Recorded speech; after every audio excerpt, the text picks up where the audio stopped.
Sí, voy a compartir pantalla y también voy a grabar.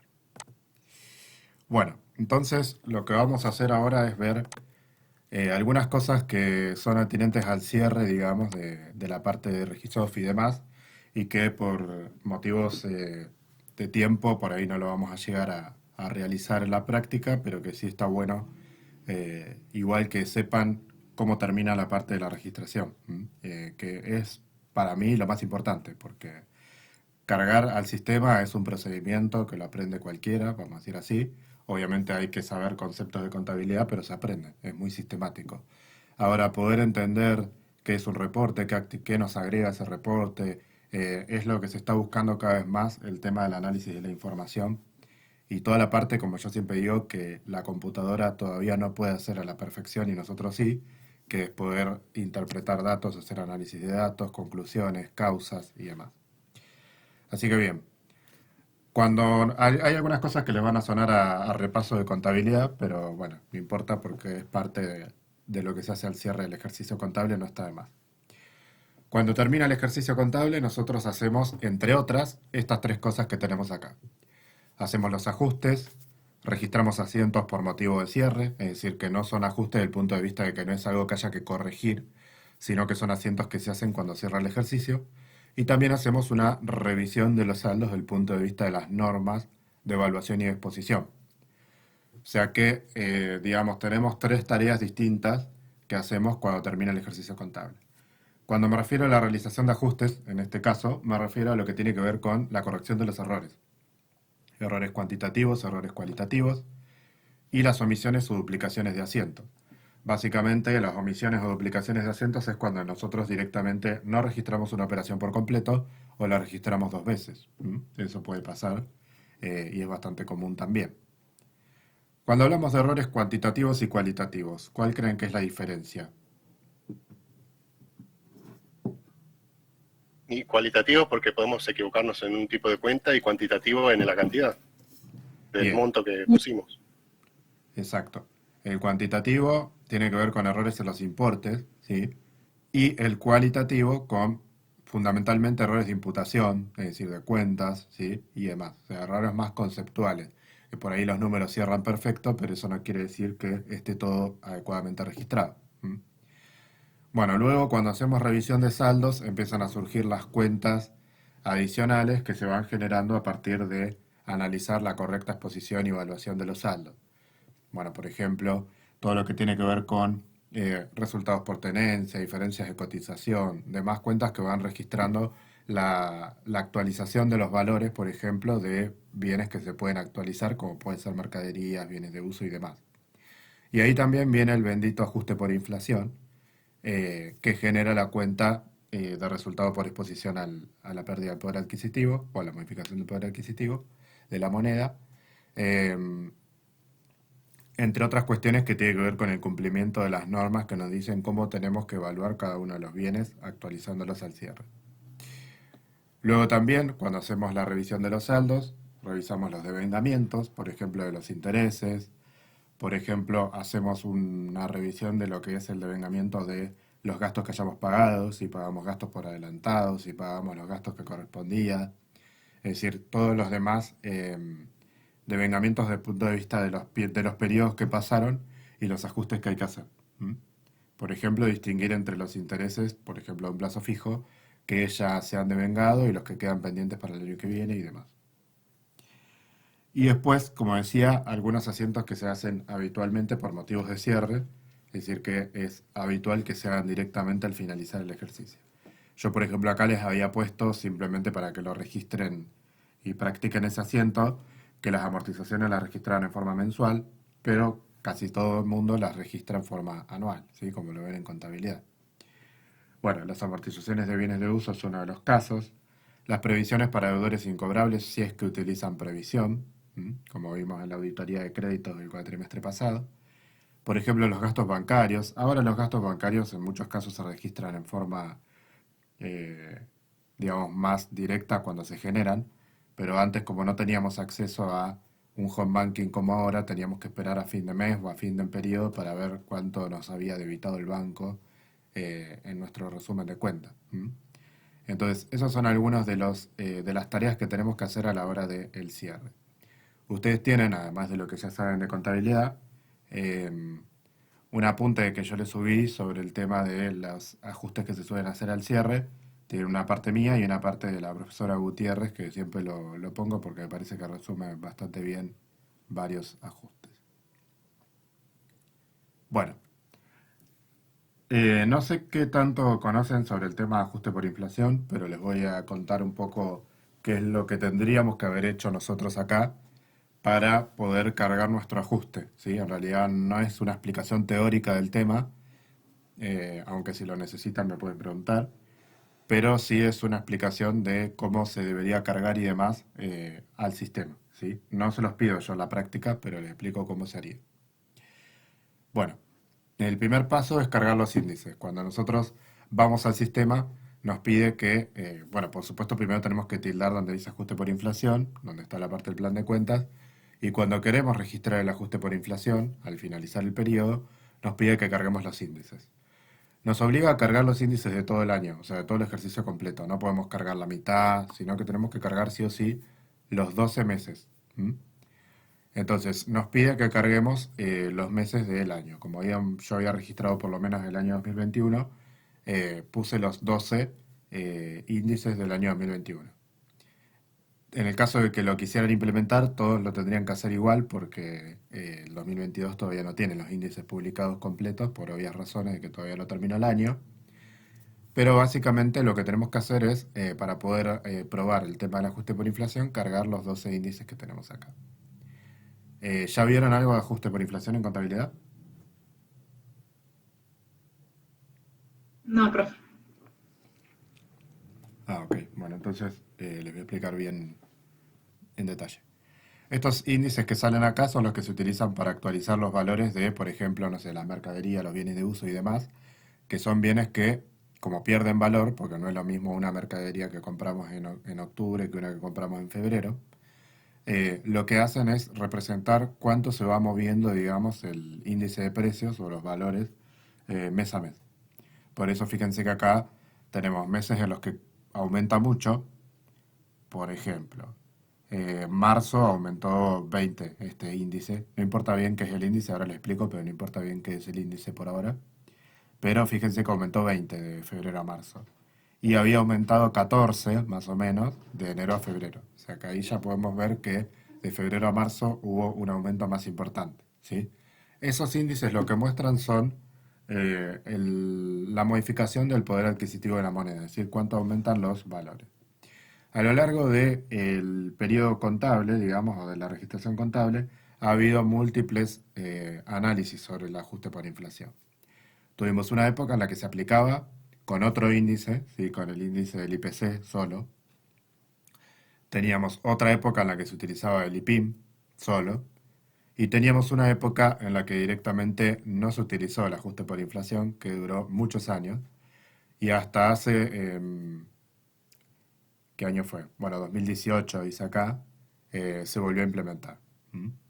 Eh, yo me acuerdo que cuando yo estudiaba la carrera nos daban el tema y nos decían, ahora no se usa, pero en cualquier momento se va a volver a utilizar. Y la verdad que así fue, se volvió a utilizar y ahora se está utilizando de nuevo el ajuste por inflación.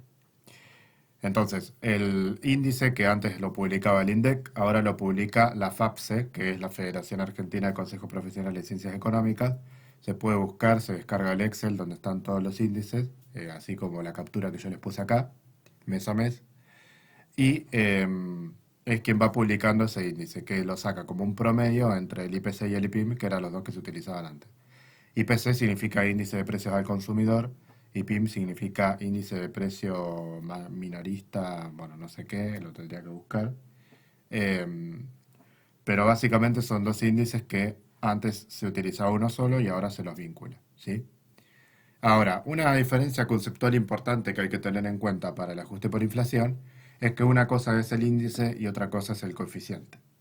El índice es el número que a nosotros nos va marcando cómo evolucionan los precios, pero lo que nosotros vamos a utilizar para ajustar por inflación son los coeficientes. El coeficiente es por cuánto tengo que multiplicar al valor, por ejemplo, de la mercadería para actualizarla. Yo, por ejemplo, una mercadería que compré en febrero la quiero actualizar agosto. Bueno, ¿cómo hago para llevarla de febrero a agosto?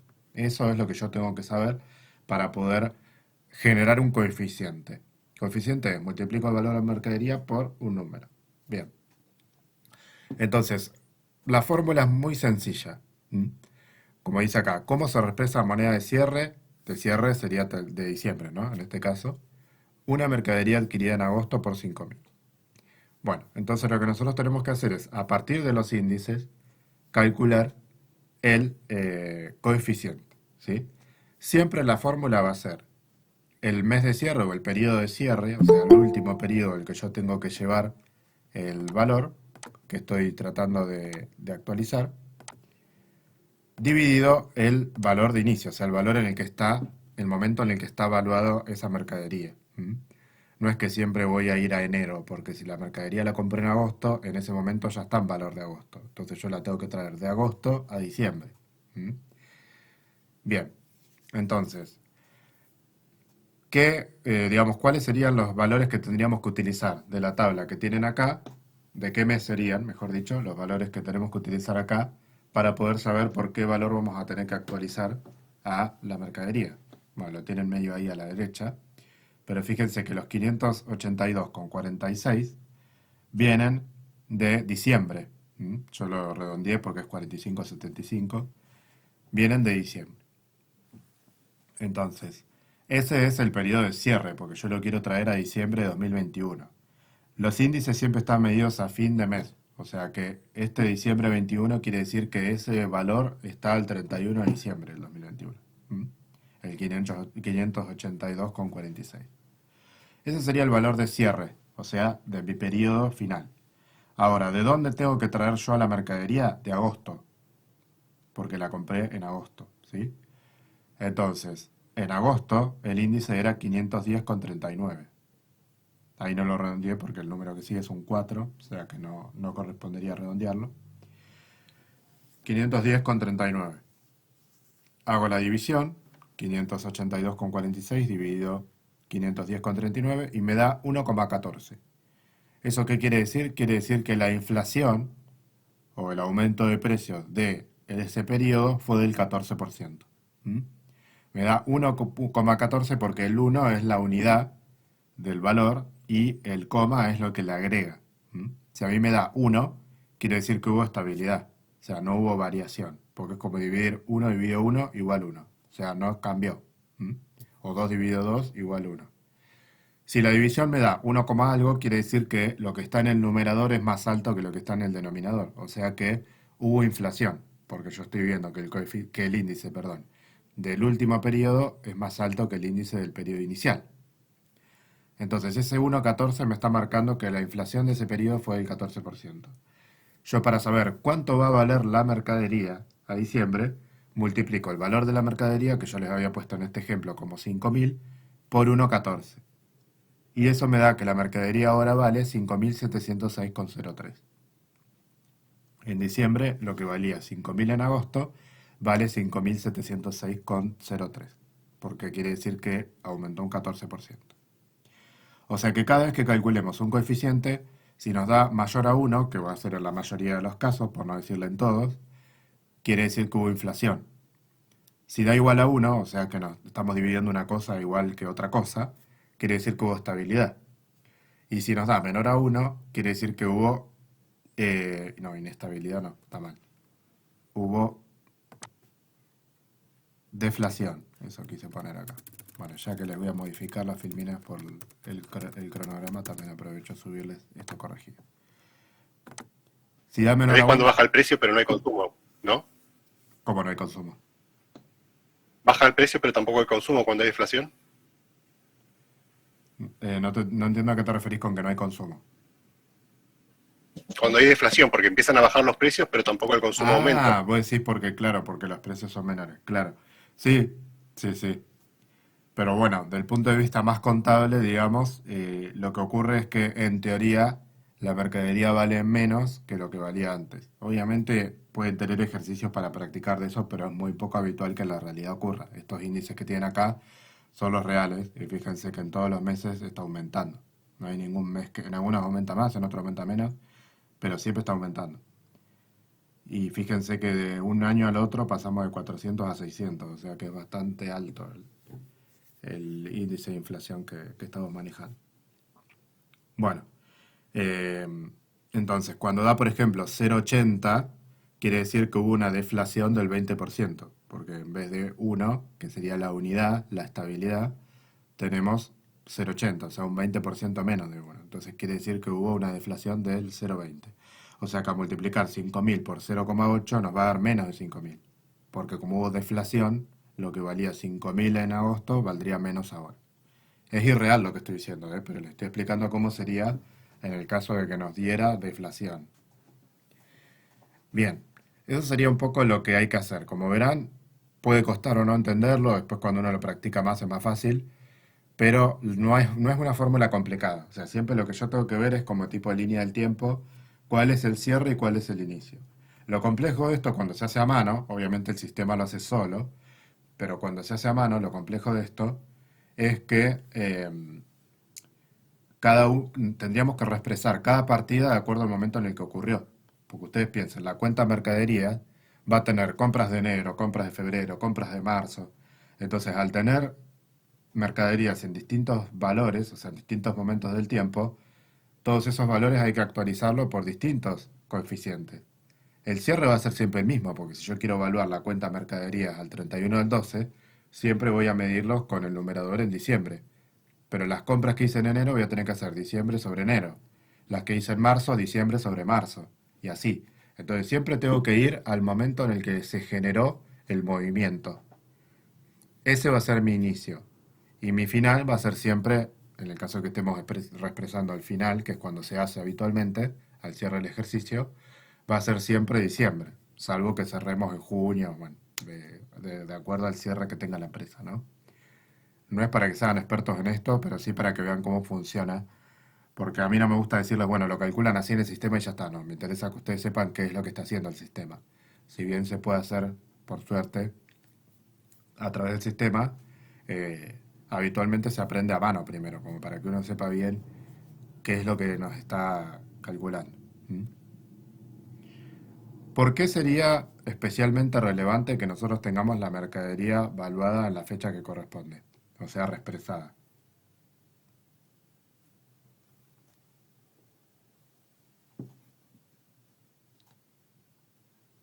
¿Puedes Para repetir la saber, pregunta, profe? Sí, les tiré una pregunta de la nada. No. ¿Por qué específicamente la mercadería es importante que esté siempre evaluada a la fecha que corresponde, digamos? Por el vencimiento. ¿El vencimiento de qué? ¿De la mercadería? Sí, No, porque no te cambia el vencimiento. Primero que puede haber mercadería que se vence y mercadería que no, aunque legalmente tengas que poner una fecha de cosas que no se vencen. Pero no te cambia, porque lo que vos estás modificando es la evaluación, nada más, no otra cosa. es para saber cuál es el valor actual y saber cuánto me va a costar si tengo que volver a comprarla. Bueno, es una aproximación. Estamos más cerca de la respuesta, pero piensen más en la venta que en la compra. Para no tener pérdidas, Si yo tengo una para sacar el mercadería, costo de mercadería. ahí estamos más cerca. Si yo tengo una mercadería que está evaluada en febrero y la estoy vendiendo en octubre, mi base para calcular el precio de venta es una base que no es representativa. En cambio, si yo tengo actualizado el costo, puedo calcular un valor de referencia de margen, por ejemplo, para ver a cuánto lo tendría que vender para no perder. ¿Mm? Obviamente hay otros mecanismos de actualizar precios y demás, pero el margen sobre costo siempre, por lo menos como precio de referencia, se utiliza. Entonces, si yo estoy calculando un margen sobre un costo que lo tuve hace 5 o 6 meses, ya estoy arrancando mal, porque estoy analizando un valor que no es del presente. En un país como el nuestro no nos podemos dar ese lujo. ¿Mm? Y en muchos otros tampoco es que siempre parece que somos un desastre, pero bueno, en muchos otros tampoco, me refiero. Eh, entonces, más allá de lo que legalmente se pide, que es que los estados contables estén actualizados, o sea que recién podríamos hacer la reexpresión en diciembre, por ejemplo, no necesitamos hacerla durante todo el año, sí esto de los coeficientes también es una buena herramienta de gestión, es decir, para analizar bien los precios, para ver si estamos bien, estamos por arriba de la inflación, abajo de la inflación y demás. Bueno, eso era el paso uno, o sea, poder agregar los índices al sistema. O sea, en cuanto a lo que es el sistema, es simplemente agregar los índices, ¿sí? O sea, poner estos 12, perdón, del año hay que cargarlos. No necesitan poner los 4 decimales. Yo le puse 2, redondeado y chao. Ese sería el paso 1. Yo les expliqué cómo se hace en la práctica para que sepan hacerlo, pero en realidad en el sistema lo único que hacemos es cargar los índices. Como les decía, por si alguno se enganchó más tarde, sí o sí nos pide los 12 índices. Por más que nosotros hayamos cargado solamente información en enero y febrero, nos pide los 12 índices, ¿m? De los 12 meses. Si no, no nos deja ingresar el asiento de RECPAM. A ver si tengo capturas de eso. Ah, tengo captura del asiento directamente. A ver, ¿dónde era que cargaba los índices? Acá, justo, miren. Plan de cuentas, donde está habilitado el ajuste por inflación. Si no lo habilitan, índices. Ven que yo ya los tengo. Ah, les puse las 4 decimales. Les mentí. Les había dicho 2, pero les puse todo. Pero no es necesario.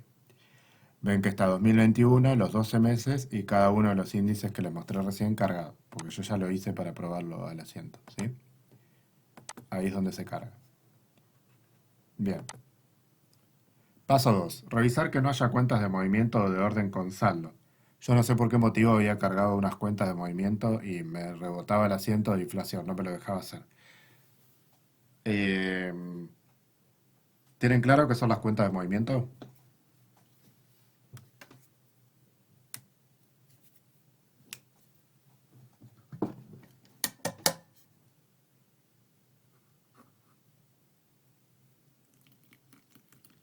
¿No? ¿O sí?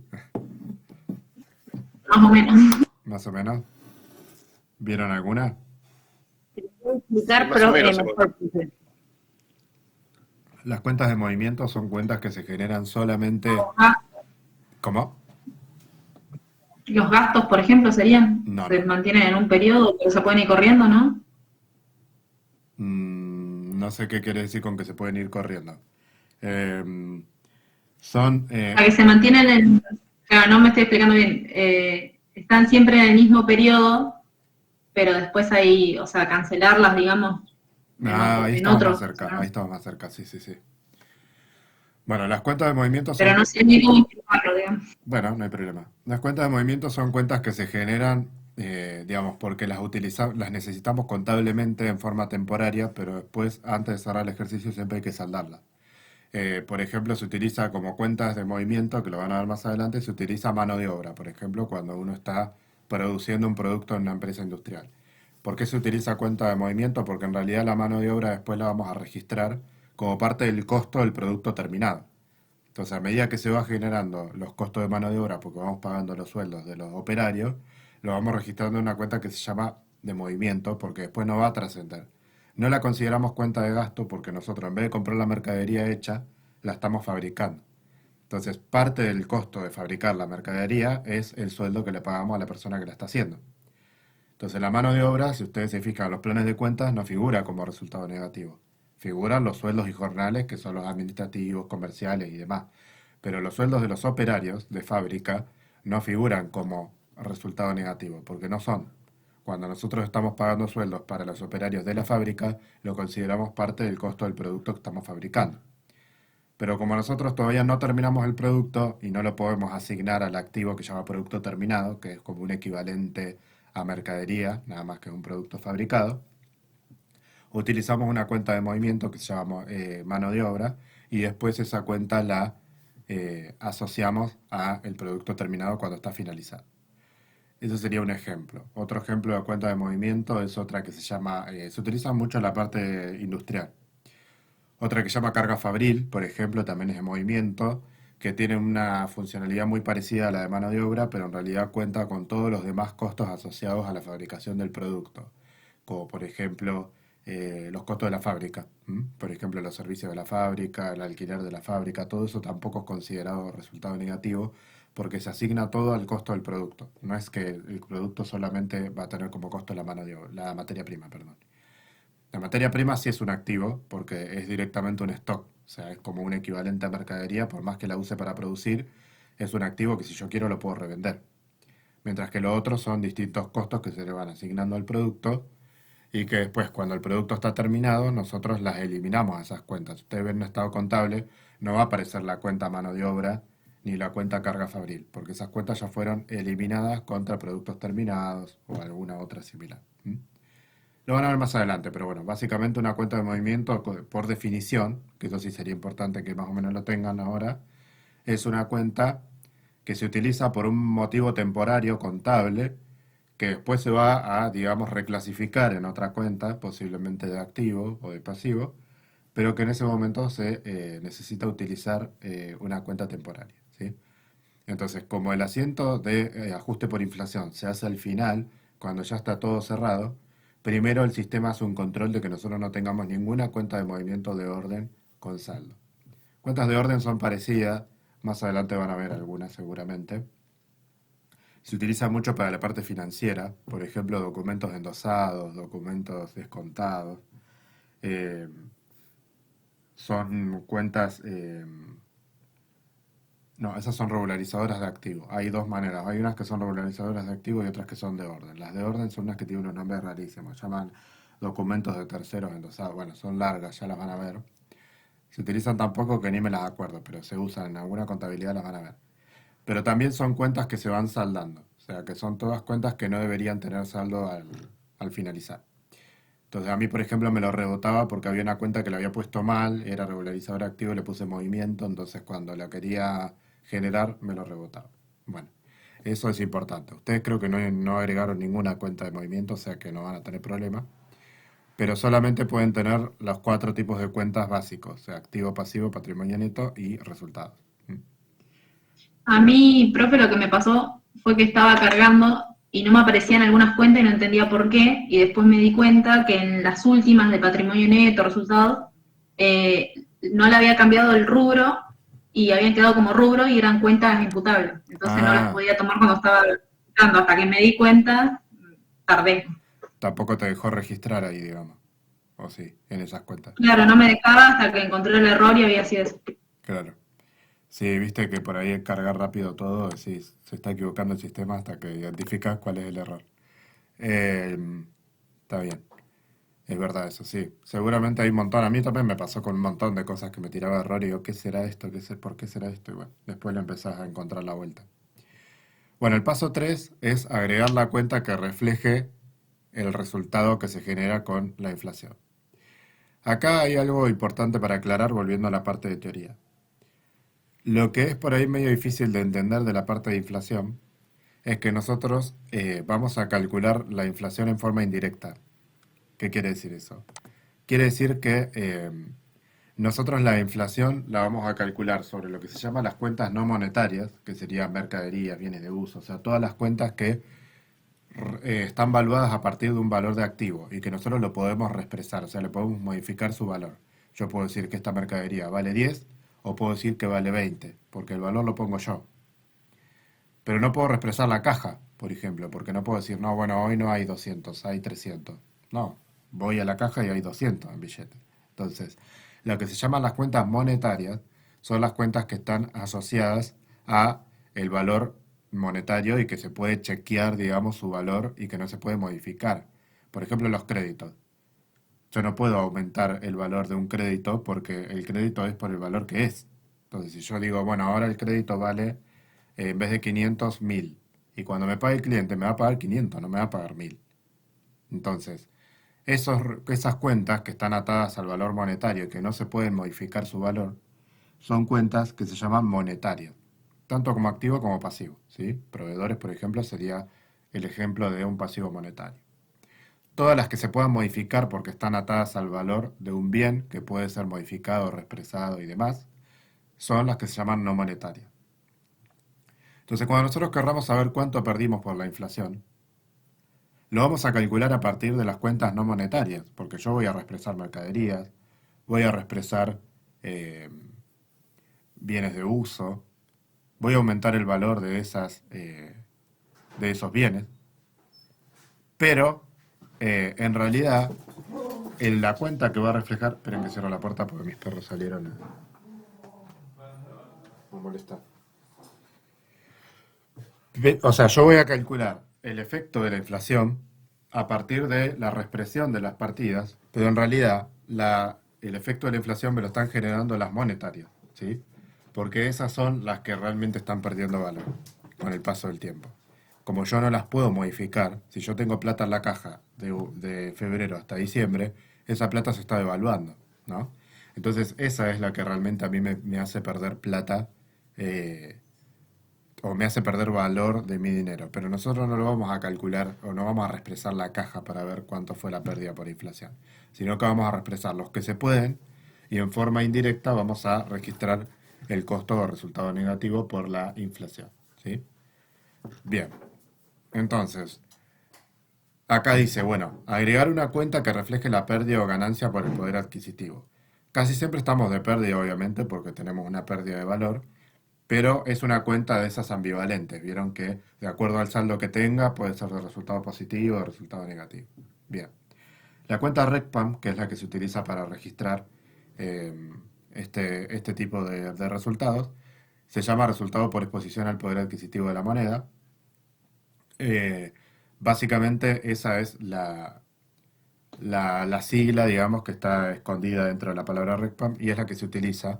Algunos abren un rubro específico y otros lo ponen dentro de los gastos financieros, que lo quise yo para no abrir un rubro nuevo, ¿sí? Pero van a encontrar que, por ejemplo, hay planes de cuentas que tienen resultados por tenencia y por exposición o algo así, y ahí agregan RECPAM. Pero bueno, es una cuenta que, como yo les digo, tiene esa ambivalencia, de acuerdo a dónde quede registrada. Si queda registrada en el haber, es una cuenta de resultado positivo, y si queda registrada en el debe, es una cuenta de resultado negativo. Bien, eso sería un poco el basamento teórico. Nosotros tenemos que agregar esa cuenta para poder registrar nuestra exposición a la inflación. Van a ver que el plan de cuentas mío está acá, ¿ven? RECPAM. Bien.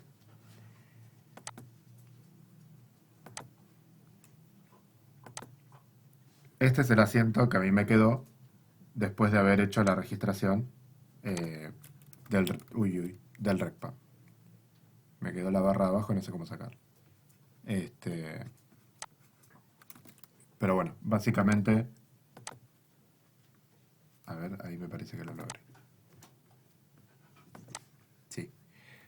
Básicamente ese es el asiento que queda. Fíjense que todas las cuentas que yo catalogué como no monetarias son las que se movieron por el ajuste por inflación.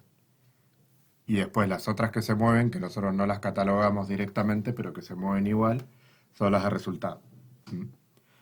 Las de resultado no nos dejaba poner a nosotros qué tipo de cuenta eran, si eran monetarias o no monetarias, pero el sistema mismo las toma.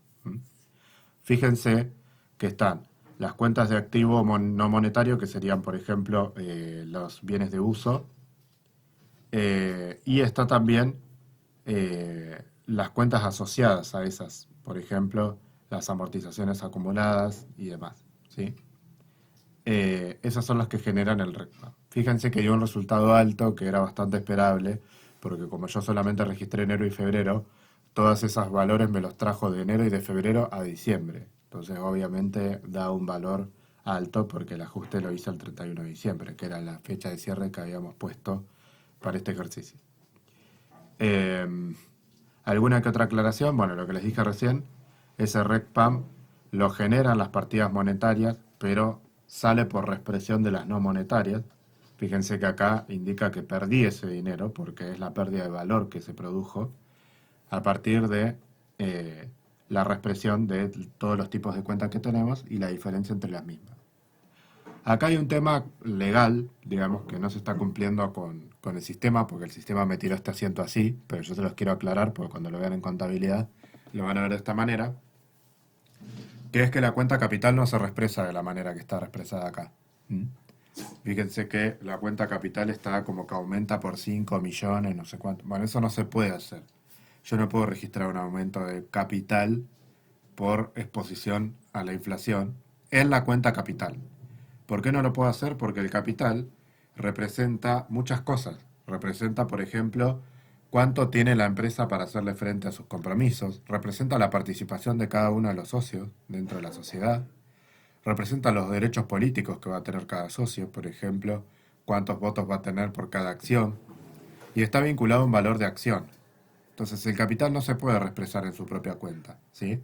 Ustedes van a ver que la ley 19.550, que es la ley general de sociedades, dice, no me acuerdo ahora el artículo exacto, pero lo pueden buscar, dice que el capital tiene que estar valuado a su valor nominal. Valor nominal quiere decir que es el valor original. O sea, la cuenta caja, por ejemplo, siempre está valuada a su valor nominal. Quiere decir el valor que tiene al momento de los billetes, digamos. No se puede actualizar. Cuando lo actualizamos por inflación, eso se llama valor real. ¿Mm? Esa es la diferencia entre el valor nominal y el valor real, que lo van a ver en matemáticas financieras seguramente cuando tengan esa materia, ¿sí? Pero bueno, la ley lo que dice es, el capital debe estar expresado siempre por su valor nominal, justamente para que mantenga esta proporción de los votos y demás de la cantidad de acciones y todo eso. Entonces, ¿qué hacemos contablemente para cumplir con la inflación? O sea, con la parte contable y con la parte legal. Agregamos una cuenta que se llama ajuste de capital. Esa cuenta que nunca sabemos bien para qué sirve, pero la hemos visto en muchos planes de cuentas, sirve estrictamente para eso. Para que todas las reexpresiones de la cuenta capital nosotros las podamos registrar, pero al mismo tiempo cumplamos la ley. La ley dice que el capital tiene que estar en su valor nominal. Bueno, la cuenta capital va a estar siempre en su valor nominal, pero va a estar la cuenta ajuste de capital para que nosotros podamos registrar las reexpresiones de la cuenta capital. O sea que acá yo con este asiento que se me generó automáticamente tendría que hacer una modificación manual y cambiar la cuenta capital por una cuenta que también es de patrimonio neto, pero que se llama ajuste de capital. ¿Se entendió esa distinción que hice recién o lo repito? Sí, se entendió. Bien, perfecto. Siempre estamos cumpliendo la ley, pero también mirando a ver qué solución contable tenemos para cumplir también la realidad, ¿no? Porque fíjense la semejante reexpresión del capital que había que hacer y si no la hacíamos en ningún lado iba a quedar muy mal la contabilidad. Me iba a terminar dando como que en realidad gané con la inflación cuando no ocurrió. Pero bueno, le buscamos la vuelta para agregar cuentas y demás como para que se pueda cumplir la ley también. ¿Mm? Esa ley sí está hace un montón y siempre estuvo vigente, ¿sí? Lo que pasa es que en algún momento no se reexpresaba, entonces directamente no había problema. Pero ahora que se volvió a reexpresar, tenemos que volver a utilizar la cuenta ajuste de capital. Bien. Bueno, hasta acá la parte de inflación, porque tampoco es que les quiero dar una clase de inflación, pero sí me parecía que era algo que veníamos hablando hace rato sobre el tema del ajuste. Y bueno, les iba a preguntar y me olvidé, ya les pregunté hoy, pero les iba a preguntar antes si ya habían visto el tema, pero me imaginé que iba a venir bien igual un repaso si lo habían visto, porque son temas que por ahí suelen complicar un poco. Volviendo a lo que es el sistema, simplemente había que cargar los índices y generar el asiento de inflación. A ver cómo fue que hice para generar el asiento de inflación.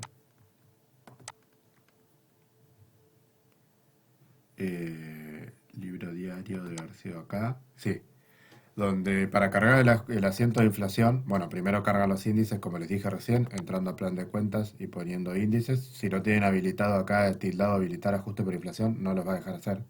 Así que primero tildenlo. Ahí les va a agregar esta columna, si no lo hicieron antes, o sea que ahí van a tener que poner cuáles son las monetarias y las no monetarias. Ojo, no se los voy a exigir, les estoy contando cómo se haría con el sistema. Bueno, entonces ahí habría que poner bien las cuentas de activo y pasivo, cuáles son monetarias y cuáles son no monetarias. Las de resultado directamente me las marca el sistema, como son. Ven que aparecen como no monetarias, pero no me deja poner el sistema. Solamente puedo calificar yo las de activo y de pasivo. En índices cargan los 12 índices del año, que los sacan de ahí de los índices de FAPSE. Y cuando tienen todo cargado y no tienen problema con las cuentas de movimiento y demás, van al libro diario y donde acá no me figura a mí porque ya lo cargué, no me lo deja volver a cargar, tocan acá donde dice ajuste por inflación. Y ahí les va a dejar cargar el asiento de ajuste por inflación. En realidad se les va a hacer automáticamente, ¿sí? Si tienen todo bien, se hace solo. Ven que a mí me parece automático porque no lo cargué yo. Me lo hizo el sistema solo. Si voy al diario detallado, me va a aparecer como último asiento el que les mostré recién con toda esa cantidad de cuentas hechas. ¿Ven? Ah, me había quedado cortado. A mí me parecía que no aparecía la cuenta mercaderías, cosa que me parecía muy rara. Me quedó cortado la filmina. Fíjense que arranca en la filmina, arranca de rodados, me parece. Sí, y arriba había dos cuentas más. Bueno, voy a tener que modificarle varias cosas a la Filmina por lo que estoy viendo. Eh, no podía hacer que me entre todo porque tiene tantas cuentas y se ve que lo tendría que haber buscado de esta manera para poder hacerlo. Pero fíjense que las cuentas inmuebles y mercaderías también van porque son también no monetarias, ¿sí? Bueno, vamos a la segunda parte entonces que tiene que ver con la parte de reportes, como les decía hoy.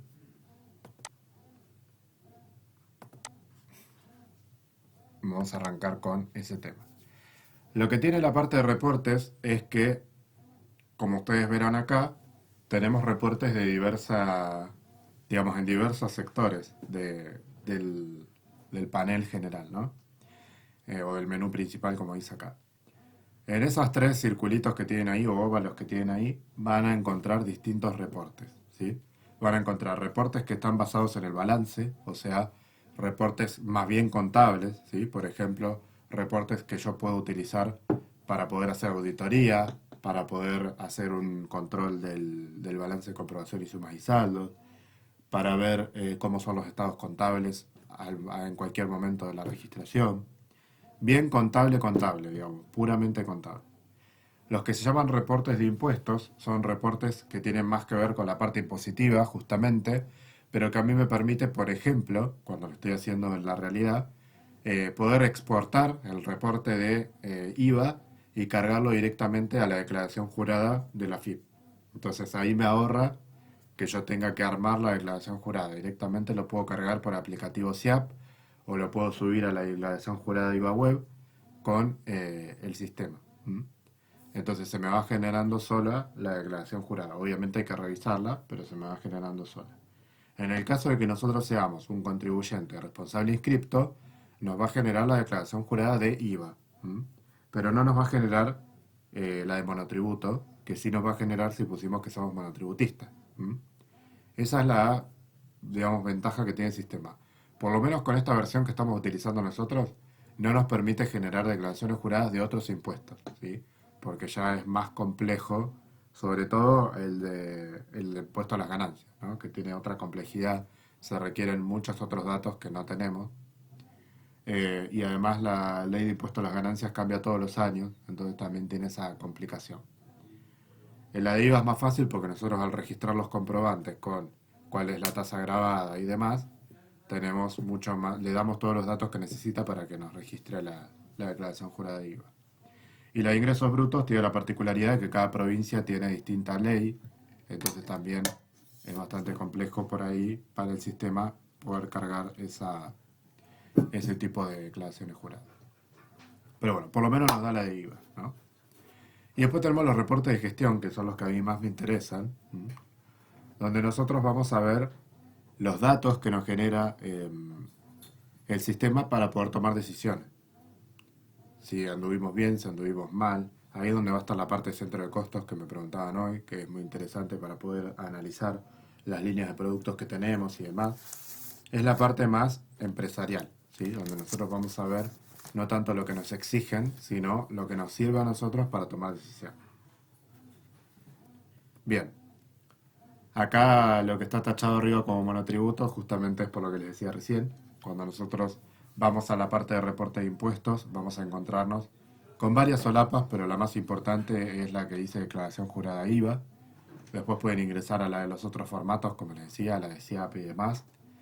Pero esta sería nuestra declaración jurada de IVA, que nosotros habíamos simulado una declaración jurada sencilla en el primer examen, ¿se acuerdan? O sea que muchas de las cosas que hicimos en el primer cuatrimestre las estamos viendo en las más reales acá. Fíjense que tenemos el IVA débito, primero, que es lo que nosotros ya hacíamos, es lo mismo que hacíamos, nada más que acá está más detallado. Nos determina cuál es el importe neto grabado que tenemos y lo descompone a responsables inscriptos y a monotributistas. Eso, ¿cómo creen que saca esa información el sistema de nuestro IVA débito fiscal? ¿Cómo, profe, puede Los repetir la pregunta? comprobantes, Sí. los comprobantes cargados. La pregunta es, ¿cómo sabe el sistema o de dónde saca la información de nuestra IVA débito fiscal, así como está detallado acá? de los comprobantes que se emiten o De que los se comprobantes cargados, pongan. específicamente podríamos decir de las facturas de venta, ¿no? Puede haber alguna nota de O de crédito y compra. demás, pero específicamente de las facturas de venta.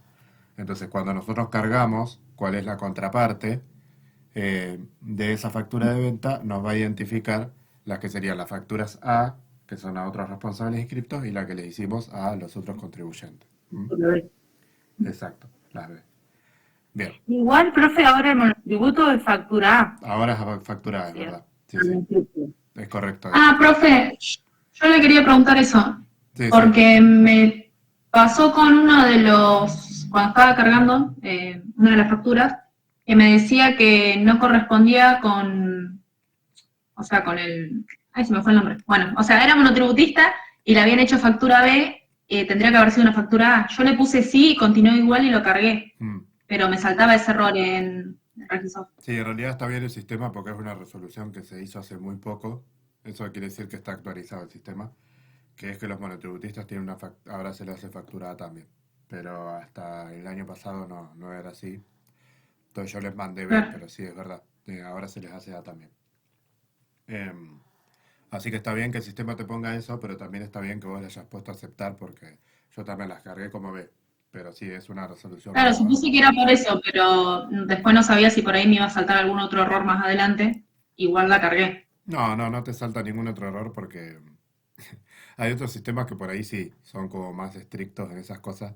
Si lo estuviéramos haciendo para presentar en algún lado, en realidad está bien que no nos deje avanzar porque lo tenemos que hacer bien. Pero bueno, eh, en este caso yo le mandé B por la costumbre y ya me quedó así. Pero sí es correcto que son A, ¿sí? Igual es muy nuevo, ¿eh? Este año empezó a aplicarse eso.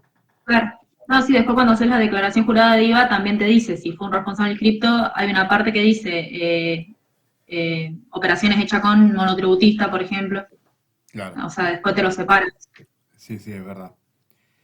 Em, Sí, porque aparte esto porque es todo ficticio, pero en realidad cuando vos lo vas a hacer por AFIP directamente no te debe dejar hacer la factura B si es monotributista. O sea, eso porque acá lo estamos haciendo todo con la edición mía, pero en la realidad no se puede hacer directamente. Bueno, y después de ahí entonces sobre el neto grabado nos dice cuánto es nuestro IVA. ¿M? Fíjense que acá está todo replicado lo que dice alícuota general del 21%, pero en la columna de total. Pero también podemos tener alícuotas diferenciales del 10,5. La alícuota diferencial es una alícuota que se estableció en la ley de IVA eh, para favorecer a ciertas actividades. Entonces le genera un IVA más bajo. Fundamentalmente son actividades que están al inicio de la cadena, es decir, todo lo que tiene que ver con las actividades agropecuarias. Comercialización, qué sé yo, de huevos, de granos, todo ese tipo de actividades por lo general tienen una alícuota reducida. Igualmente hay un artículo de la ley de IVA que tiene ítem por ítem cuáles son las actividades que van al 10,5. Son pocas, o sea, son muchos ítems, pero son pocas por todas las actividades que hay. Y son casi todas de base agropecuaria, o sea, de relación entre lo que sería de la extracción de productos de la naturaleza, ¿sí? Qué sé yo, las carnes, bueno, hay un montón, pero están casi todas esas al 10,5. Yo para facilitar les di todas empresas que están al 21, pero hay empresas que no, que están al 10,5, entonces tenemos que respetar esa alícuota, porque en realidad lo que dice la ley es, se va a reducir la alícuota al 50%, o sea, al 50% del 21, que es 10,5, ¿no? La ley lo dice así, pero es lo mismo, en definitiva. O sea, que las alícuotas que podemos llegar a tener son la del 10,5, la del 21 y la del 27 que hablábamos en su momento por los servicios públicos, ¿sí? Bueno, entonces tenemos el IVA que sale de nuestro neto grabado, el total que sería el neto grabado más IVA, y también discriminado por responsable inscripto monotributista y podemos incluir aparte las operaciones no grabadas exentas. ¿Por qué las operaciones no grabadas exentas están abajo del todo? Porque son las que no están alcanzadas por IVA. Claro, para separarlas de todo lo que está arriba, que está relacionado con el cálculo o sea, todo está como formuleado, digamos, ¿no? Da el neto grabado, después el IVA calculado sobre ese neto grabado, todo detallado. Y las operaciones no grabadas y exentas tienen que figurar, pero fíjense que figuran ahí aparte, como antes de un total, pero en realidad no tienen mucha relevancia desde el punto de vista de que no van a incidir sobre el cálculo del impuesto final. Hay que declararlas, pero no van a incidir sobre el cálculo del impuesto final. Bueno, después tenemos el IVA crédito fiscal, y ahí es lo mismo pero al revés. Acá el sistema, en vez de traernos las contrapartes, nos trae cuál fue el motivo por el cual se generó ese IVA débito fiscal. Pues fíjense que ahí me dice bienes de cambio, o sea que eso me lo debe traer de las compras que hicimos, de las facturas de compras que cargamos. Como siempre fueron compras por bienes de cambio, las traerá de ahí. Y el IVA, aunque calculo que ahí también tendría que incluir la de los gastos. La verdad que no sé por qué migra bienes de cambio ahí, pero bueno. Ese es el dato que trae la declaración jurada del sistema. También le calcula el IVA. También tiene las operaciones con sujetos exentos y monotributistas. Y luego tiene las percepciones y retenciones. Percepciones y retenciones son, digamos, algunas situaciones en las cuales a nosotros nos han cobrado ya parte del IVA. Por eso aparecen abajo del todo, porque nosotros nos la podemos descontar del IVA que nos corresponde pagar. Por eso está antes del saldo IVA a favor. ¿Sí? Fíjense que me dice saldo IVA a favor menos 6.017,46. ¿Eso qué quiere decir? ¿Que es más alto el crédito o el débito? El débito. ¿Sí? O sea, le quedó negativo, quedó debiendo en realidad, no le quedó a favor. No lo pensaste mal, pero en realidad es al revés. Está medio raro acá. Pero fíjate que el IVA de débito es 96.000 y el IVA de crédito 102.471. Ah, no lo miré, me guié por el negativo que le pusieron adelante al IVA a favor. Después que lo pregunté dije en Porque realidad por lo general cuando lo he visto siempre te tira a favor o a pagar y lo veo al principio. Porque restó el débito menos el crédito, en vez de hacer al revés. exacto. Claro. Bueno, eso también es bueno verlo, como decir, bueno, está medio confuso acá. O sea, porque en definitiva está bueno analizar los sistemas para ver qué tiene a favor y qué tiene en contra también, ¿no? Eso, por ejemplo, es medio confuso, se podría rever. Bien. Con respecto a retenciones y percepciones, una declaración importante que tiene que ver con cuál es la diferencia entre una y la otra. Las retenciones, para que yo las tenga a favor, me las va a hacer un cliente. Porque, ¿qué quiere decir? Retención quiere decir te retengo un importe.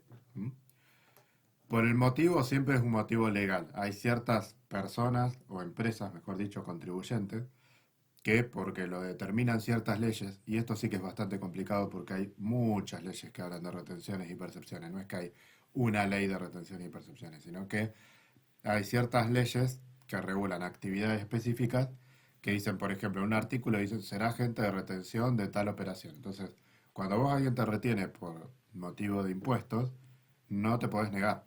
A mí me ha pasado muchas veces como administrativo en una empresa, que por ejemplo no se nos pagan con un cheque y nosotros no nos decían que eran agentes de retención. Muchas veces nos pasaba con retención de ingresos brutos, por ejemplo, que para el caso es lo mismo, ¿sí?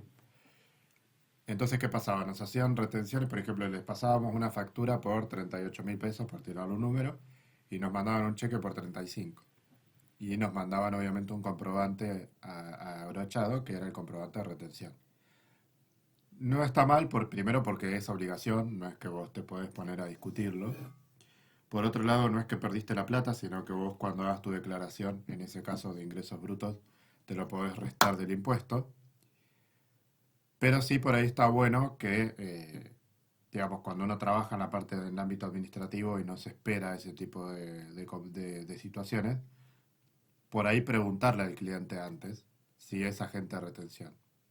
Porque ellos lo tienen tan naturalizado que muchas veces ni te lo avisan. Entonces a nosotros nos llegaba el cheque directamente con el comprobante de retención y con el importe más bajo, y si por ahí vos necesitas la plata en el momento, no la vas a tener.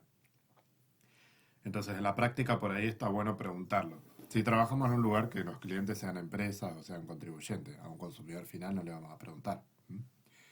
Pero bueno, básicamente la retención es eso, una quita en el monto a pagar. Yo te facturé 38 y me pagaste 36, por ejemplo. Encima siempre dan importes horribles, porque por lo general es un 1,5%, un 2%, entonces te pagan 36.720, bueno, cosas así. Pero te pagan un poco menos porque eso lo tienen que hacer como agentes de retención del impuesto. Entonces ellos ingresan ese impuesto por vos, digamos, y vos te lo podés descontar de tu declaración jurada de ingresos brutos, de IVA, la que sea. Por eso te dan el comprobante de retención, porque de esa manera vos podés justificar por qué vas a pagar menos impuestos. Y después tenemos, y ellos justifican por qué te están pagando menos también, ¿no? Y la percepción es lo contrario. La percepción, para que yo la tenga a favor, me la tendría que hacer un proveedor. ¿Mm? Porque la percepción es un monto que se factura de más porque son agentes de percepción del impuesto. Al efecto es lo mismo, pero, o sea, conceptualmente tienen la misma base, pero son distintas operatorias, porque una las hace una y otra las hace otra. En una yo soy el comprador y en la otra soy el vendedor. En este caso soy el comprador cuando me hacen una percepción. Ustedes se fijan, las facturas, por ejemplo, de luz o de gas, tienen un montón de componentes de percepciones. ¿Mm? Esos componentes tienen que ver con que esas empresas son agentes de percepción, o sea que nos tienen que facturar más de lo que correspondería. Son porcentajes bajos, pero lo hacen igual. Y bueno, lo mismo, cuando nosotros tenemos nuestra declaración de IVA, la podemos descontar de ahí. El sistema AFIP funciona bastante bien para que por lo general aparezcan solas las percepciones o retenciones que nos hicieron, pero nosotros con nuestros comprobantes de las percepciones y retenciones que nos hicieron podemos chequear a ver si hay alguna que no está, sobre todo para poder agregarla y pagar menos, ¿no? Para no pagar dos veces el mismo impuesto, por ejemplo. Pero bueno, la diferencia conceptual es esa. Una aparece en la factura, ese es el justificativo de la percepción, no necesitas mandarnos un comprobante aparte. Y otra es, te pago menos de lo que me cobraste, pero te doy un comprobante que dice que el resto te lo tuve que retener. No es negociable, no es discutible. Es legal y hay que hacerlo. No queda otra. Siempre que me las haga alguien a mí, las tengo yo a favor. Y si yo se las hago a alguien es al revés. O sea que yo voy a tener que agregarle a mi impuesto lo que le retuve o percibí a otros. ¿Sí? Si yo soy agente de retención a percepción. Hay empresas que son agentes de las dos cosas. O sea que es bastante compleja esa operatoria porque tienen que retener cuando pagan y percibir cuando cobran. ¿Dije bien? Sí. Retener cuando pagan y percibir cuando cobran. Correcto. Así que es bastante complejo ese tipo de operatoria. Yo les digo la verdad, cuando terminaba la carrera teníamos una materia que nos hacía hacer práctica de absolutamente todo y te podía tocar cualquier tema, ya sea tributario, laboral, societario o contable. Y este era el peor tema que te podía tocar porque había 5 millones, ni siquiera son leyes, son resoluciones generales de AFIP que te dicen, bueno, tal sector tiene que retener y aparte son distintos porcentajes. Uno tiene que retener el 1,8, el otro te tiene que retener el 2%, el otro te tiene que retener. Y bueno, momento anécdota, nadie quería que nos toque eso y a mí en el final, que es el último de la carrera, me tocó, pueden creerlo. Y bueno, obviamente agarré, yo a esa altura ya tenía confianza con los profesores y le dije, mira, no me sé todas las retenciones y percepciones y me las vas a preguntar porque cuando yo tenga que trabajar las voy a buscar, no me las voy a aprender.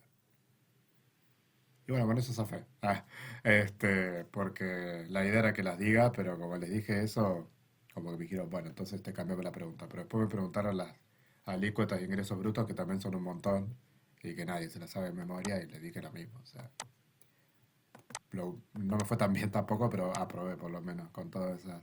Pero bueno, son cosas que uno dice, ¿para qué las tengo que saber si después las puedo buscar, ¿no? Porque ¿quién se va a aprender todas las alícuotas de retención y percepción? Es totalmente innecesario, va para mí por lo menos. Bueno, vamos a la parte de los reportes, que perdón que no estoy haciendo muy participativa la clase, pero estoy viendo la hora y ya me estoy preocupando, pero ya les voy a hacer alguna otra preguntita. Em, los otros reportes que tenemos, como les decía hoy, tenemos reportes de balances y reportes de gestión. La diferencia fundamental entre uno y otro es que uno tiene más que ver con la parte del control contable, de auditoría, de cuentas y demás, y la otra tiene más que ver con la parte de las tomas de decisiones. Todo esto que tenemos acá, por ahí me quedó medio rara la filmina, porque en realidad lo que yo quería era mostrarles primero, contarles cuál es la diferencia entre uno y otro, que ya lo hice, pero todos estos que están en azul son todos los reportes de balances, ¿sí? Los de gestión aparecen en otra filmina. Si ustedes se fijan en el sistema, cuando entramos, voy a salir de acá, cuando estamos en el menú general y vamos a la parte de balances, eso que yo les puse en azul son la mayoría de las solapitas que aparecen acá. Hay dos que son comprobación, que es como si fuese el balance de comprobación, bueno, es el balance de comprobación de sumas y saldos, pero aparecen dos versiones distintas porque una está más desagregada que la otra. La 1 tiene todas las cuentas así con las sumas y saldos como lo solemos hacer en contabilidad, y la 2, no, en realidad la 2 lo que tiene es la segunda parte, como si fuese la hoja de trabajo, pero sin los ajustes. O sea, tiene la parte en la que ubica las cuentas en el rubro que cada una corresponde. ¿Mm? Está bueno, qué sé yo, son distintos controles, ¿sí? Bien. Después tiene el de rubros y cuentas. Este era el que yo decía que estaba más desagregado. El que dice rubros y cuentas. Van a ver que hay reportes que por ahí uno dice, bueno, a mí esto mucho no me sirve. También lo que hace un poco el sistema es decirte, bueno, te lo presento de todas las maneras posibles para que vos elijas cuál te gusta más, ¿no? Como que un poco, no es que todos los reportes los vamos a usar siempre.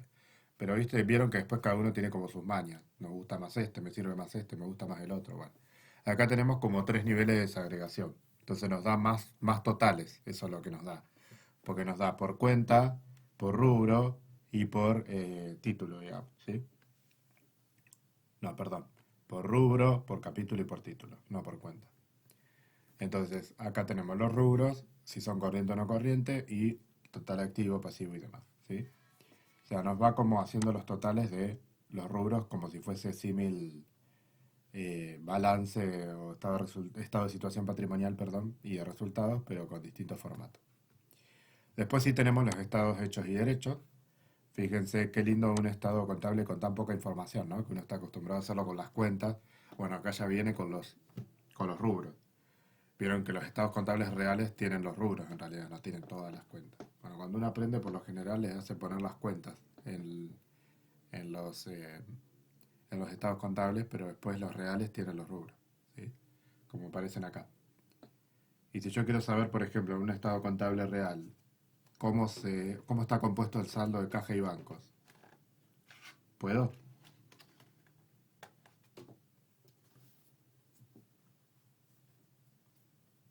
Supongo que sí, pero no sé dónde tiene que ir ahí. Respuesta sincera como la mía de las percepciones y retención. ¿Ahí lo sabe? Donde la respuesta correcta es sí, lo puedo saber. Bien, ahí estamos bien ya. ¿Alguien sabe dónde está reflejada la desagregación de los rubros?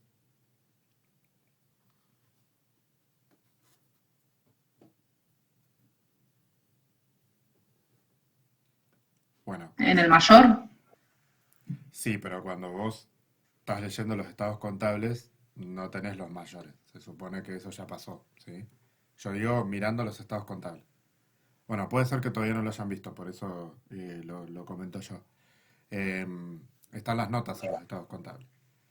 Las notas a los estados, o sea, los estados contables reales tienen 200 páginas capaz, pero en realidad los estados son 4 hojas, porque tiene cada uno de los estados en una hoja. ¿M?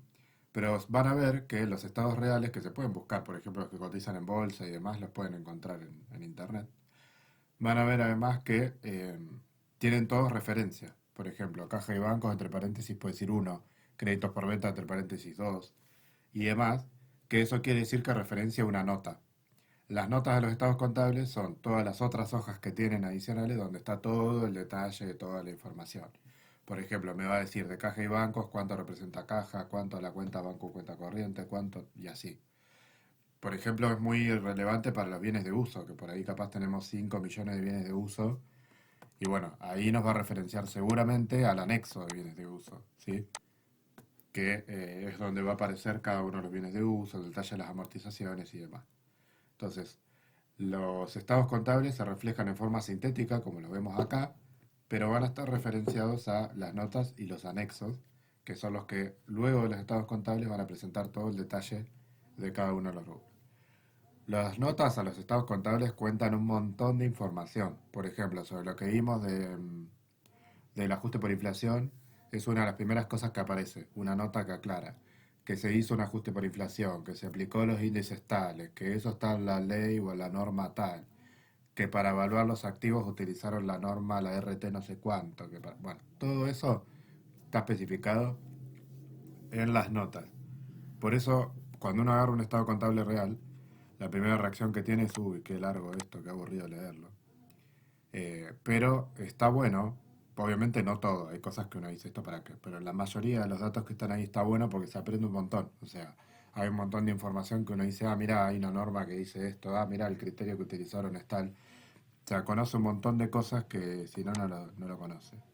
Y aparte amíguense porque el año que viene en la materia que tienen conmigo van a tener que hacer lectura de estados contables reales, así que lo van a tener que hacer en un momento. Bueno. Estaba mirando en realidad lo del sistema. Bien, entonces ahí tenemos el estado de situación patrimonial, el de resultado.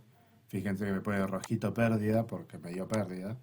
Eso fundamentalmente motivado por el RECPAM, que era muy alto. ¿Mm? Eh, entonces de esa manera nos termina dando un resultado del ejercicio que en este caso es una pérdida. ¿Sí? Eh, sí, es por eso, fundamentalmente por estos 681.000 y pico. ¿Mm? Son los que me terminan inclinando la balanza para abajo. Eh, Porque aparte antes de registrar el RECPAM me daba un resultado favorable, una ganancia. Si no me pone ganancia en verde. Bueno, eh, estado de evolución del patrimonio neto. ¿Qué es lo que...? Esperen porque me salté la parte del balance de comprobación de suma y saldo. Bueno, acá un repaso, igual esto ya lo deben haber visto y si no lo van a ver en contabilidad. Un repaso de los controles que se pueden hacer con el balance de comprobación de sumas y saldos. Ver que la suma del debe y el haber, del saldo deudor y acreedor den igual, que la registración se haya hecho correctamente, chequear realidad con registración. Y luego tenemos la parte cualitativa, como anticipábamos hoy, por ejemplo,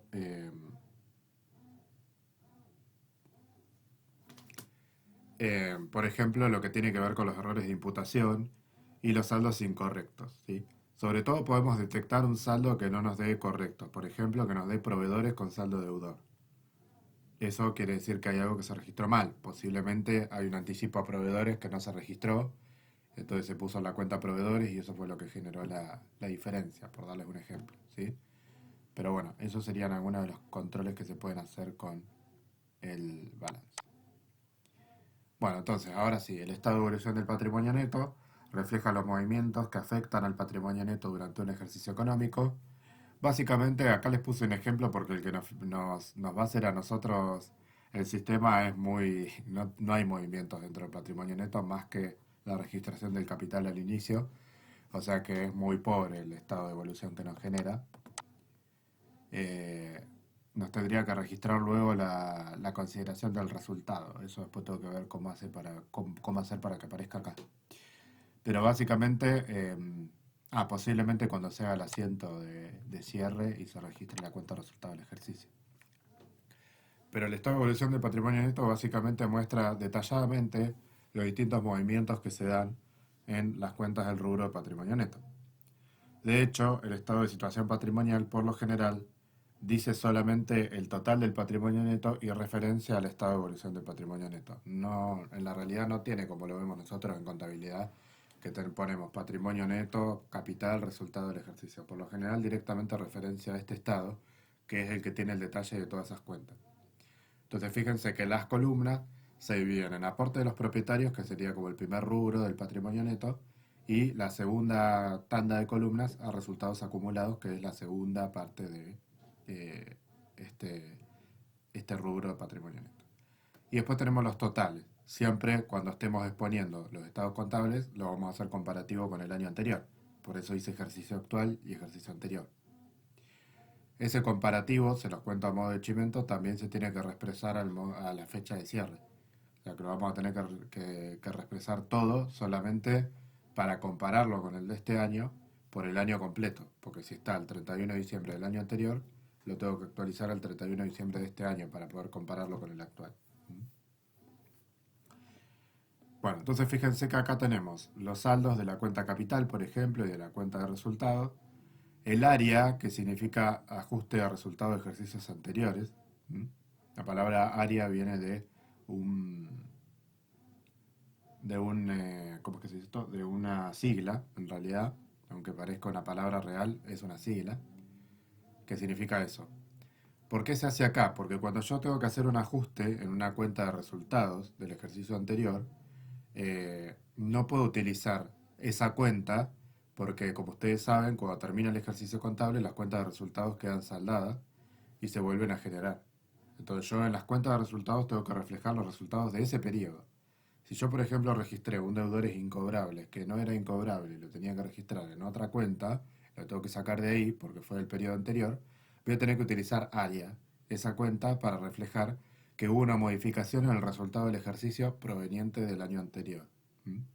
Como no puedo utilizar una cuenta de resultados para reflejarlo, porque corro el riesgo, por ejemplo, de que deudores incobrables me quede con saldo acreedor, si hago un ajuste del saldo del ejercicio anterior, para evitar todo eso, registramos área. ¿Mm? Bien, ahí tenemos los saldos corregidos por el área, si es que hay, no siempre hay. Y luego lo que serían las operaciones de este periodo. Por ejemplo, si hubo una reserva legal que se haya generado, que siempre saben que es del 5%. La reserva legal, ¿lo saben de cuánto es? No, Sí, la reserva legal también es un concepto que viene obligatorio de la ley de sociedades. O sea, la ley de sociedades tiene un capítulo que le dedica a la parte de la contabilidad.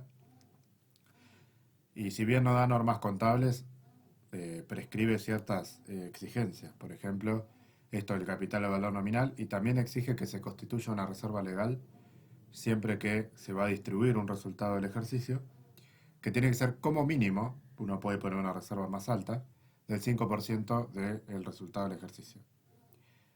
Y lo tiene que hacer hasta llegar al 20% del capital.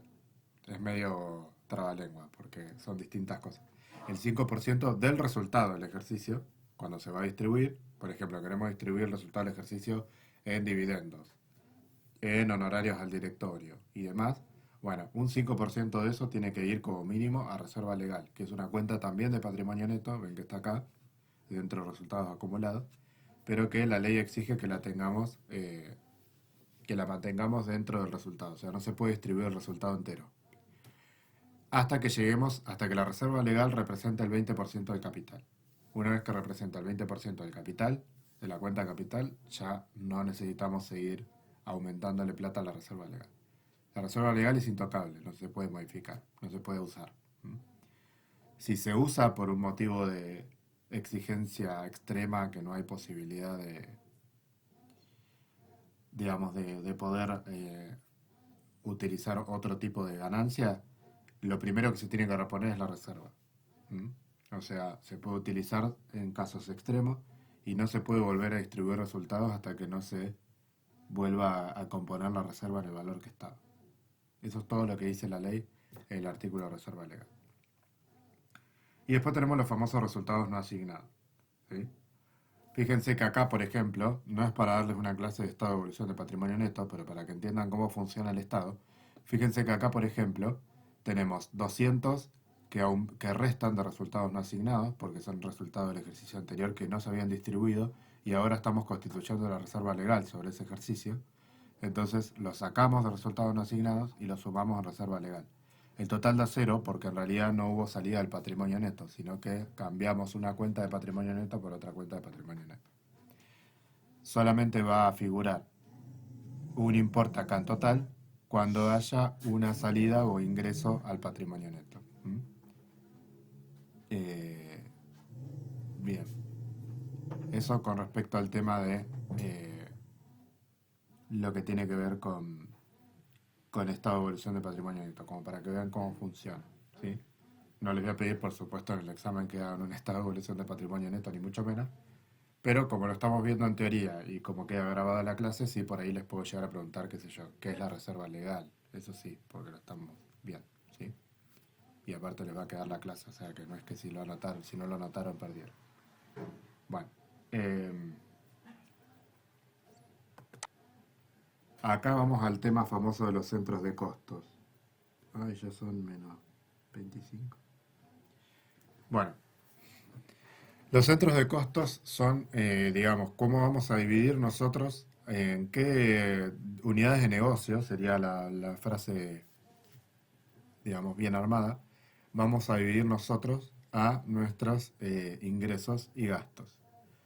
Como poder podemos dividir todos los ingresos y los gastos por centro de costos, pero lo más útil para mí es solamente hacer con las ventas y con el costo de mercadería vendida. ¿Por qué? Porque eso es lo que a nosotros nos permite ver cuánta ganancia nos generó cada una de las unidades de negocio que tenemos.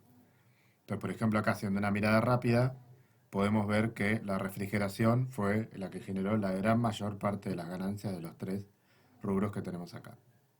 Hay unas ventas ahí sin asignación que no sé qué será, posiblemente se me chispoteó ponerle centro de costos a alguna factura o algo, pero no debería haber ninguna asignación porque todas las ventas las podemos asignar a un centro de costos. Y lo mismo el costo de la mercadería vendida.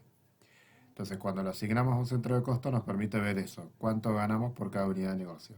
Capaz que viéndolo así no nos da mucha info, pero cuando lo vamos haciendo año a año nos va permitiendo ver la tendencia de los ingresos y los costos y la ganancia que nos va generando cada una de nuestras unidades de negocio.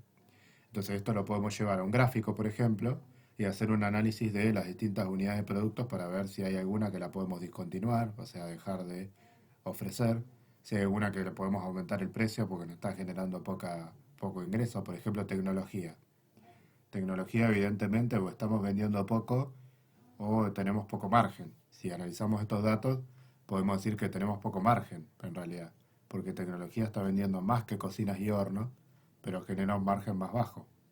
Entonces, todos esos datos que nos permiten a nosotros generar información para la toma de decisiones son datos que nos sirven, ¿sí?, de nuestros reportes, más allá de la legalidad. Entonces, cuando ustedes van a cargar el asiento, bueno, eso del centro de costos aparece acá, y el gráfico de H no es muy, o sea, nos muestra cómo se distribuye la ecuación contable básica, básicamente. O sea, toda la parte de el debe es casi todo activo y muy poquito gasto, y la parte del haber es casi todo patrimonio neto y muy poco pasivo y muy poco ingreso. Eso es lo que nos muestra este gráfico de H, ¿sí? Bueno, lo que me preguntaban hoy sobre el tema de los centros de costos. Y para cargar, o sea, la mercadería y después empezar a descontarla, eso quería saber. O sea, en entradas, pero de qué forma lo puedo hacer, digamos. En las entradas y los remitos, Claro, también. solamente lo registro en la salida para poder registrar el costo de la mercadería vendida. En la entrada de los remitos de mercadería no, porque viste que no te deja cargar valor. Cuando lo Claro. registré por remito de venta, ahí sí. Vos registras el asiento. A ver si me lo deja hacer ahora. Por ejemplo, este es todo refrigeración, ¿no? Porque son todas heladeras, por ejemplo, el que agarré ahora. Entonces, ¿que me lo generó de nuevo, no? O capaz no me dejó generarlo directamente.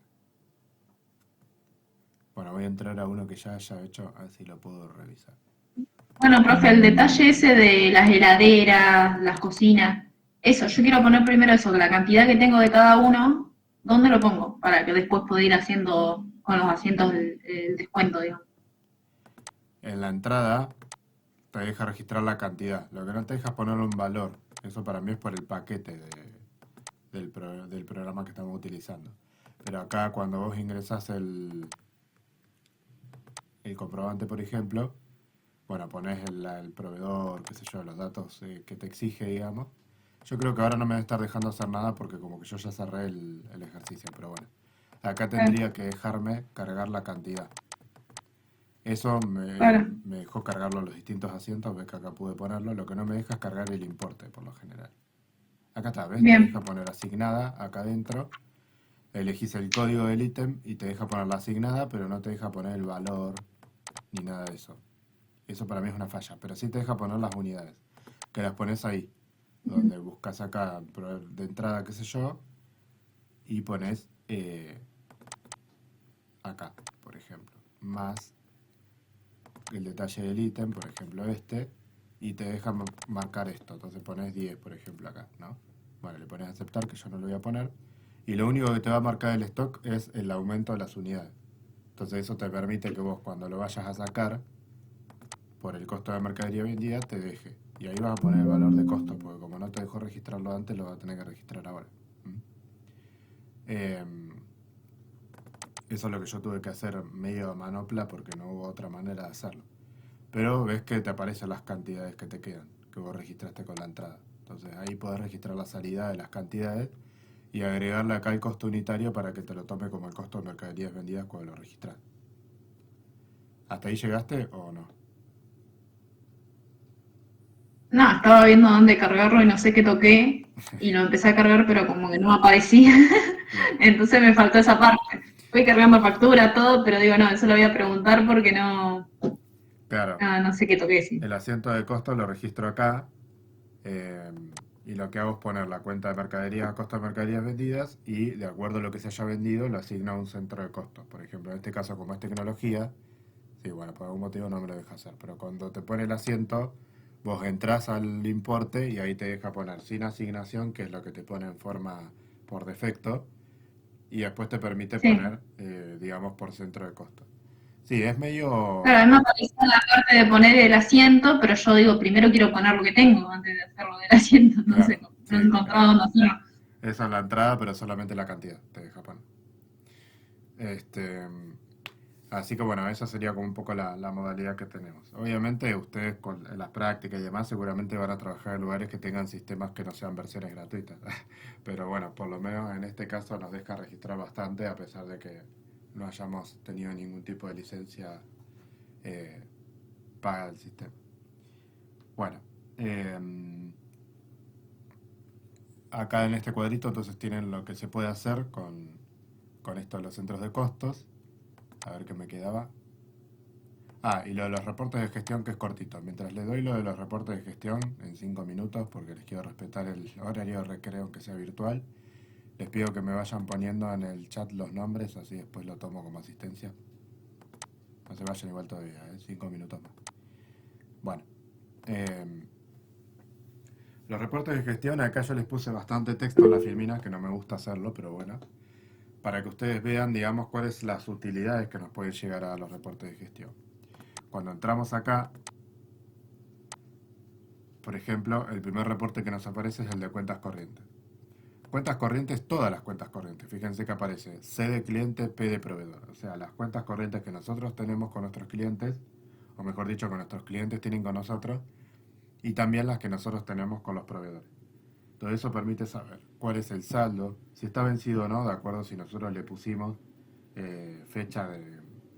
Vieron que cuando cargan el comprobante ponen en cuenta corriente, les permitía elegir la fecha, a qué fecha era. Bueno, eso si lo hacemos en completo está bueno porque nos permite saber si está vencido o no está vencido. Por ende, si está vencido podemos hacer un reclamo y si no está vencido no es necesario hacer el reclamo, pero podemos armar una agenda para ver cuándo reclamar a los clientes, por ejemplo, o cuándo pagarle al proveedor.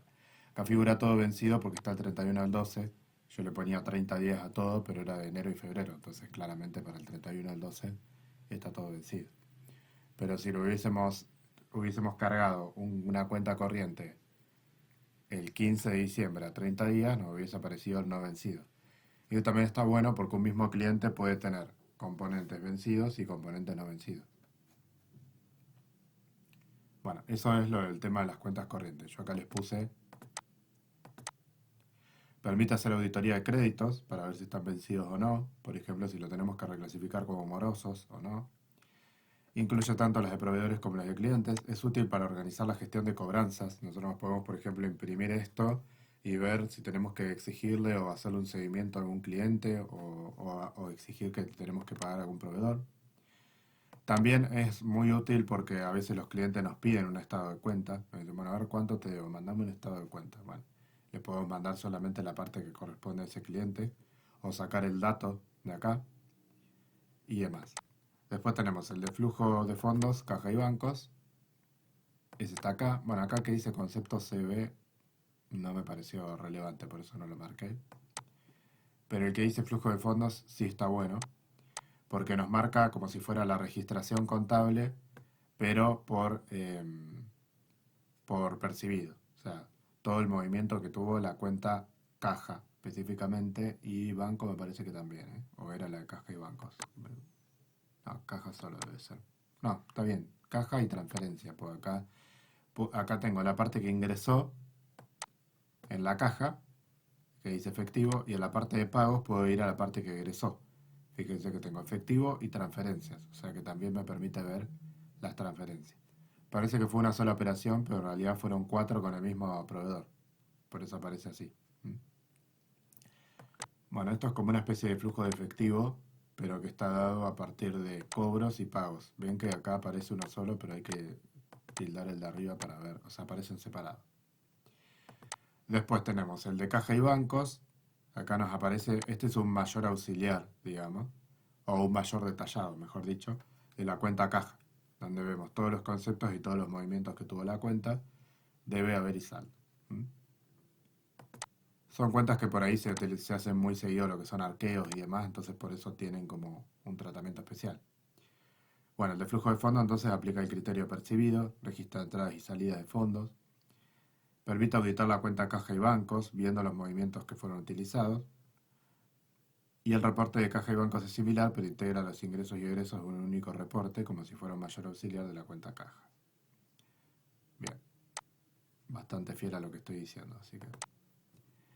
La parte de los cheques nos va a registrar, acá no me aparece ninguno, no me acuerdo si había librado algún cheque o no, pero nos tienen que aparecer los tipos de cheques y permite hacer un arqueo de cheques. También es importante tener una planilla de cheques, como habíamos visto en el primer cuatrimestre, para ver cuáles son diferidos, cuáles son comunes, cuáles vencieron, cuáles no, cuáles se pueden cobrar, cuántos días nos quedan para poder cobrar los distintos cheques. Acuérdense que también todas estas planillas se pueden exportar en Excel, o sea que si nosotros queremos agregarle columnas al reporte o algo, lo podemos hacer también.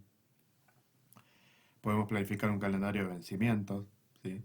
O de diferimientos. Y también permite mostrar los cheques rechazados, porque fíjense que acá arriba me permitía poner incluir rechazado. Acá no me figura ninguna, pero podía. Bien. Flujo de stock y existencias es el que sigue. Son 2 también, pero son parecidos.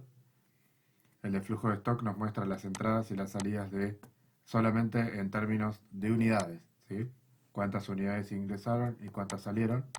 Y en función a eso nos muestra cuántas nos quedan, ¿sí? Solamente por unidades. Esto, por ejemplo, ¿con qué control nos permite hacer? Saber el saldo final de cada una de las unidades.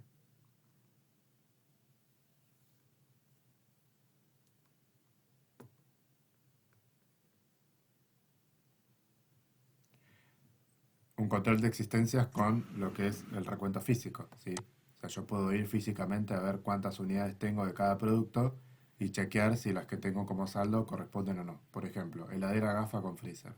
Tengo que tener 3. Si tengo 4, tengo 2, algo pasó. O lo registré mal, o me robaron una, o algo pasó, ¿sí?